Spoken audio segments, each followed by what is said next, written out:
Hola y bienvenidos a este pequeño vídeo sobre la lírica barroca, que no pretende ser más que una introducción para todos aquellos que se aproximan a esta etapa dentro del género de la poesía.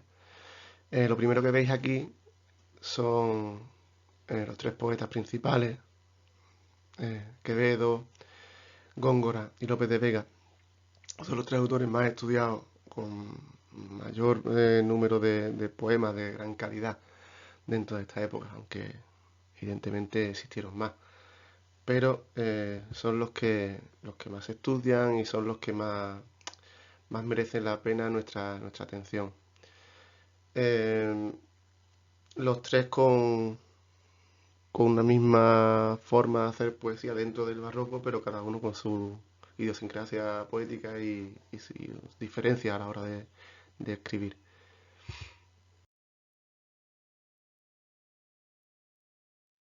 Bien, lo primero que tenemos que tener en cuenta, como siempre os digo, una obra literaria no es solo un producto estético, sino también un producto social, histórico. Siempre pongo el ejemplo tonto de que difícilmente vamos a encontrar una novela sobre algo que ocurre en Internet en el Renacimiento o en el Barroco, porque sencillamente no existía. Nos encontramos en el siglo XVII, un siglo en el que España pasa por unas peculiaridades, y es que venimos de una etapa de esplendor, entre comillas, por todos los territorios colonizados en América, pero que vive dentro de una crisis económica más que importante, debido a que toda esa riqueza no se implantaron, no se usaron para lo que quizás debiera haberse gastado o empleado, con el término que vosotros queráis. Eh, digamos que se me gastó mucho dinero en muchas guerras absurdas, que se llevan mucho dinero, y poco en invertirlo en el país, en crear más riqueza y sobre todo la gente de a pie, que eran muchas, el pueblo llano apenas notó esa mejoría económica. Mira, el término barroco, eh, hay muchas discrepancias en cuanto a su origen aquí en España. A nosotros, particularmente a mí, me gusta uno que viene del portugués, que designa a una forma muy irregular, con muchas curvas, muy poco parecido a los polígonos regulares de las matemáticas, de una perla, ¿vale? Entonces, a nosotros lo que se nos parece esa terminología a la que vamos a ver es que esa complicación de las formas, que también vamos a ver en arte, en la historia del arte se ve, mucho adorno, mucha complicación de formas, no tiene nada que ver con las líneas rectas y los polígonos del Renacimiento. En el lenguaje de los poemas vamos a ver un lenguaje complicado, muchos hipérbatos, mucho desorden en cuanto al orden lógico de la oración, mucho lenguaje no tan fácil de entender, mucho ingenio, mucho darle vuelta a las cosas para querer decir algo cuando estoy diciendo otra cosa, muchos juegos de palabras. Entonces, esa irregularidad, esa dificultad de la forma, la vamos a ver también en el lenguaje. Entonces, quizá me guste esta definición porque em, se parece mucho a lo que vamos a ver en poesía. Hay muchos más orígenes de la palabra barroco, pero nos vamos a quedar con este porque nos ayuda a memorizar. ¿Qué diferencia encontramos sobre todo en España, con el barroco, un diferente renacimiento? Pues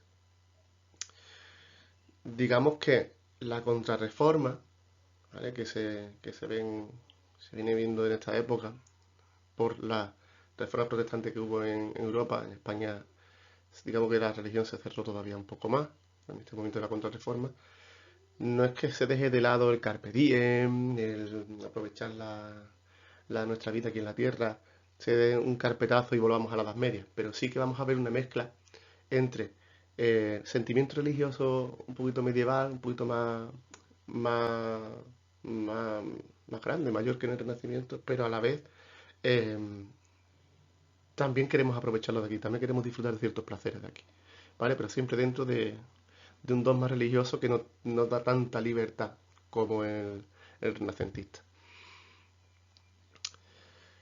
Así pues, en conclusión, aunque haya quien piense que el barroco en literatura, en arte, es una ruptura con el Renacimiento, eh, en algunos países de Europa sí, pero en España no. En España digamos que es una evolución del Renacimiento, vamos a ver muchos temas parecidos, vamos a tener un cariz un poquito de cariz más religioso en algunas composiciones, por el fruto del peso de la religión que tenemos en esta época, como decía, pero eh, las formas del soneto, de métrica clásica y demás, las vamos a seguir usando, vamos a ver muchos poemas parecidos, y el lenguaje es un poquito más complicado que el del Renacimiento, ¿vale? Simplemente es eso. Entonces, podemos decir más bien que no es una ruptura, sino una evolución del movimiento renacentista, no es una ruptura por completo.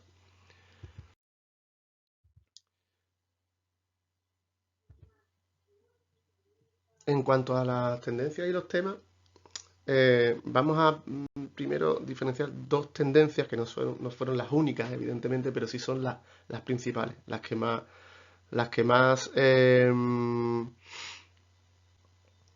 se estudian, las que más, digamos, altas cotas llegaron dentro de la poesía, y es el conceptismo y el culturalismo. Al fin y al cabo, no dejan de ser eh, dos, dos ramas de un mismo árbol, ¿vale? El conceptismo juega con las palabras. Tenéis ahí varios ejemplos de recursos literarios.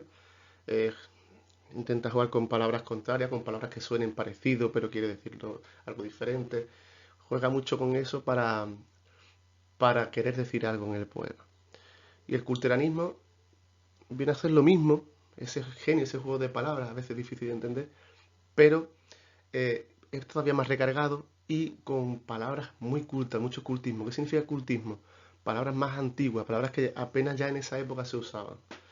Entonces, no es tan fácil de entender en esa época, incluso menos ahora. Pero bueno, con la ayuda de un diccionario, todo es más fácil. Y dentro de esas dos tendencias se tocan una serie de temas. ¿Vale? Los temas principales, pues, fruto de la crisis que había en la época, la gente ya estaba muy desencantada con muchas cosas.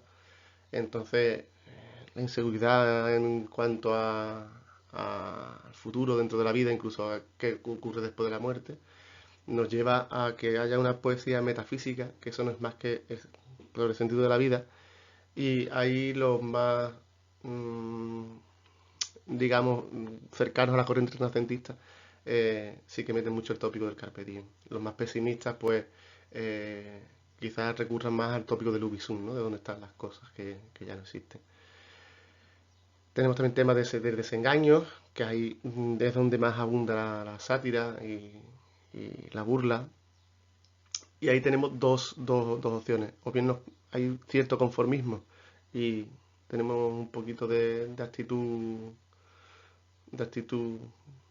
en fin, burlesca, me río por no llorar, o evasión. Y aquí vemos el tópico del locus amoenus que veíamos en el nacimiento.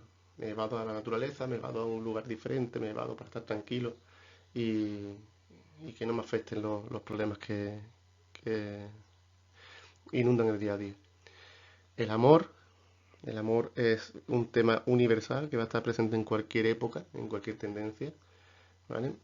Y este amor va a ser como renacentista, un amor petrarquista, de servicio a la dama, de contemplación de la belleza, y un amor generalmente no correspondido.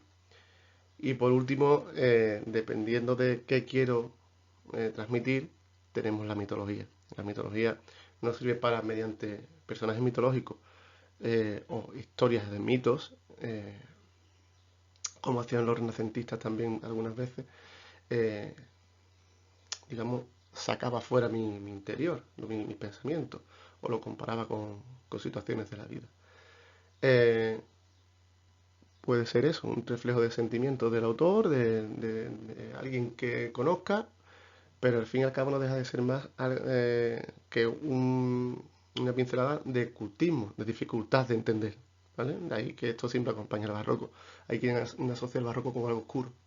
Oscuro porque es difícil de entender. Una vez que se entiende es algo muy bello y que suele gustar.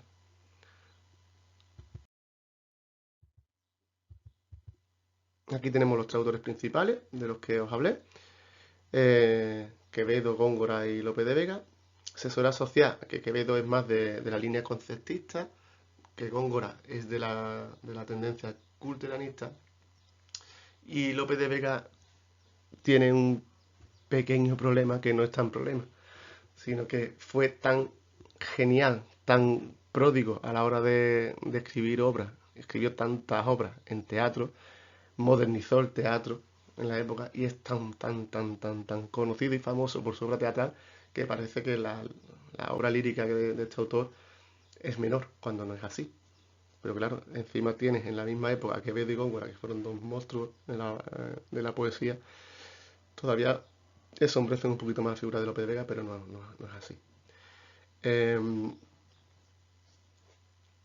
digamos que tanto Quevedo como Góngora son un poco pesimistas muchas veces, sobre todo en sus obras finales, cuando ya se es más mayor, pero son poemas de una belleza impresionante, dignos de ser leídos, dignos de ser investigados si no se entienden bien, de buscar el significado en internet. Tenéis hoy en día muchas herramientas para...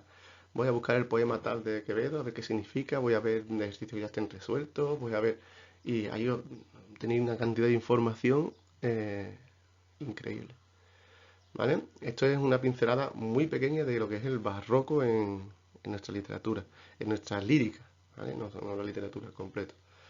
Espero que con esto tengáis más o menos una idea lo suficientemente formada para empezar a estudiar el tema. Y para cualquier duda, comentario, pues ya sabéis siempre, cualquier comentario aquí al vídeo o por los canales, los que estáis en clase conmigo, por los canales que seguimos habitualmente, ¿vale? Un saludo.